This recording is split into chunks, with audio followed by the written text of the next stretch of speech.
سب سے پہلا مسئلہ تو یہ تھا کہ یہ بالکل پیپر بیسڈ تھا، سب کاغذ پہ چیز چلتی تھی، اور جو چیز کاغذ پہ چلتی ہے اس کے مسائل آپ کو معلوم ہیں۔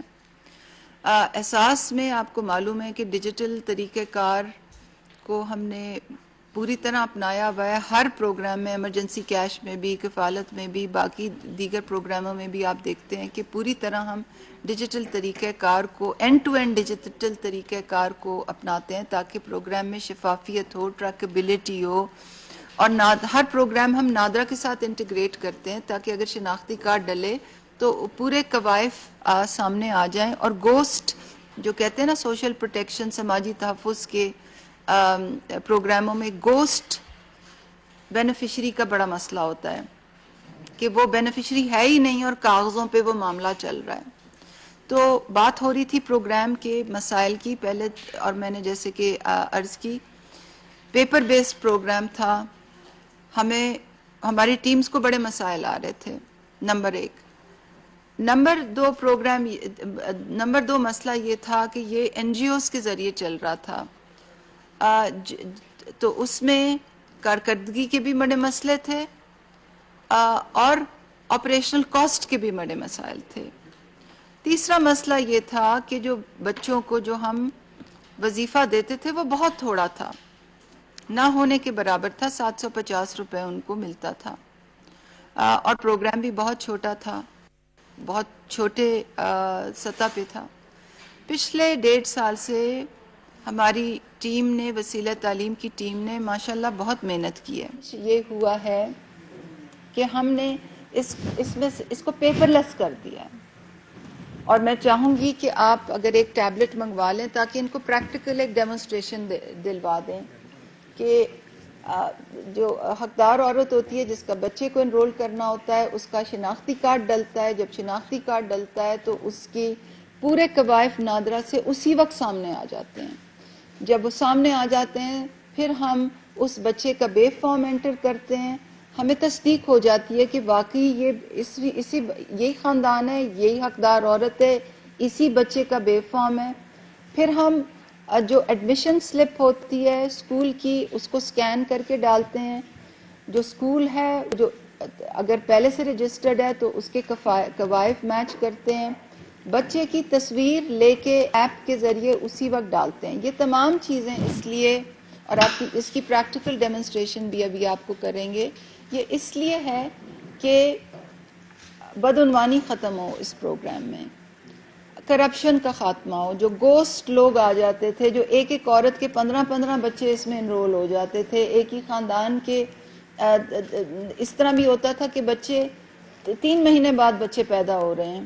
اب یہ تمام چیز ختم، ریکارڈ میں تو کہ ایک عورت کی 3 مہینے بعد بچہ ہے کیونکہ اس نے اپنی دیرانی جٹھانیوں کے بھی بچے رجسٹر کیے ہوتے تھے۔ اب یہ پوری طرح سے ڈیجیٹل ہے، اور میں اپنی ٹیم کو بہت خراج تحسین پیش کروں گی کیونکہ انہوں نے اس پہ بہت محنت کی ہے، پروگرام کے فیلئر سے سیکھا ہے اور پھر اس کو اینڈ ٹو اینڈ ڈیجیٹل کیا ہے۔ نادرا اور نادرا کے ساتھ سیملیس ہماری انٹیگریشن ہے، تو یہ دوسرا چینج ہو گیا۔ پہلے میں نے آپ کو بتایا کہ اپنا انسٹیٹیوشنل انفراسٹرکچر ڈیولپ کیا، دوسرا یہ کہ ہم نے اس کو اینڈ ٹو اینڈ ڈیجیٹل کیا، تیسرا یہ کہ ہم نے اس کا جو وظیفے کی اماؤنٹ ہے اس کو ہم نے بڑھایا۔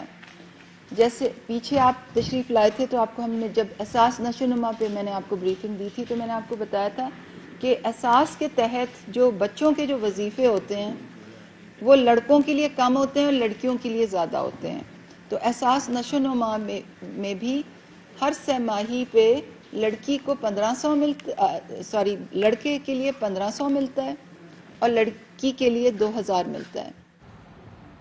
آگے بڑھتے ہیں۔ شادی ہالز میں تقریبات پر پابندی کے خلاف درخواست کی سماعت، اسلام آباد ہائی کورٹ نے این سی او سی کو نوٹس جاری کر دیا، 1 ہفتے میں جواب طلب۔ دوران سماعت چیف جسٹس اطہر من اللہ کا کہنا تھا سیاسی جماعتیں بڑے بڑے جلسے کر رہی ہیں، کیا ان جلسوں سے کورونا نہیں پھیل رہا؟ عدالت نے فریقین کو نوٹس جاری کرتے ہوئے جواب مانگ لیا۔ درخواست گزار کے مطابق پابندی سے متعلق این سی او سی کے نوٹیفیکیشن کا کوئی قانونی جواز نہیں۔ اور اب بات کریں گلگت بلتستان قانون ساز اسمبلی کے انتخابات کی، جس میں صرف 2 روز باقی رہ گئے ہیں۔ گیلپ پاکستان اور پلس کنسلٹنٹ نے عوامی رائے کے مطابق تحریک انصاف کو گلگت بلتستان کی سب سے پسندیدہ جماعت قرار دے دیا ہے۔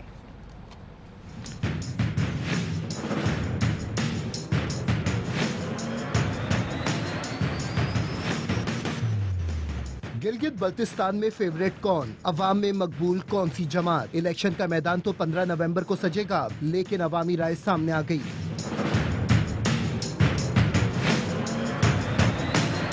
گیلپ پاکستان اور پلس کنسلٹنٹ نے تحریک انصاف کو گلگت بلتستان کی سب سے پسندیدہ جماعت قرار دے دیا۔ گیلپ سروے میں شامل ووٹرز کے مطابق پی ٹی آئی عوامی مقبولیت میں سب سے آگے ہے، پیپلز پارٹی دوسرے اور نون لیگ کا نمبر تیسرا ہے۔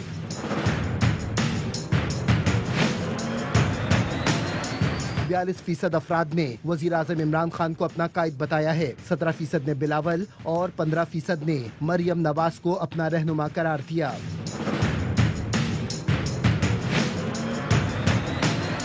پلس کنسلٹنٹ سروے کے مطابق بھی عمران خان 41% کے ساتھ مقبول ترین لیڈر ہیں، بلاول بھٹو 23 اور نواز شریف کی مقبولیت صرف 16% ہے۔ پی ٹی آئی کی ٹاپ پوزیشن 35%، پیپلز پارٹی کی 26 اور نون لیگ 14% کے ساتھ تیسرے نمبر پر ہے۔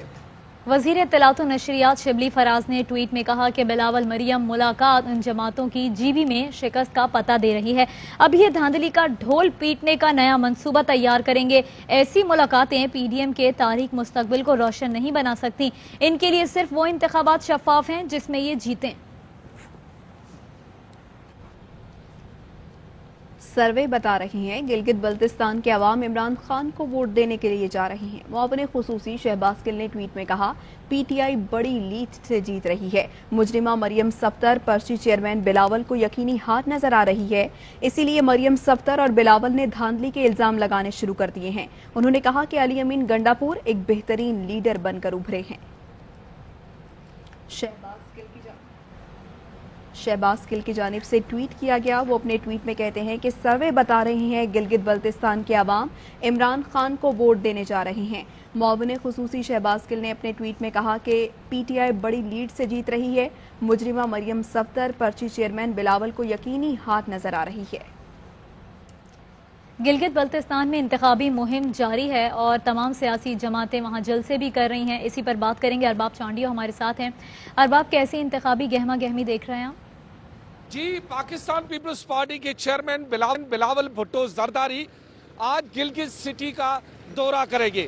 آج وہ شہر کے حلقے نمبر 2 یعنی جی پر ان کی جو ہے وہ سرگرمیاں رہیں گی، اور اس سلسلے میں بلاول بھٹو زرداری مختلف مقامات پر کارکنوں اور عوام سے خطاب بھی کریں گے۔ وہ گلگت سٹی کے مختلف مقامات پر روبرو عوام سے جا کر مل کر انہیں یہ اپیل کریں گے کہ پیپلز پارٹی کے گلگت بلتستان میں جتنے بھی امیدوار ہیں انہیں کامیاب کیا جائے۔ جی براہ راست یہ چلیں، آپ کو اس وقت ایم کیو ایم رہنما خواجہ اظہار الحسن میڈیا سے گفتگو کر رہے ہیں۔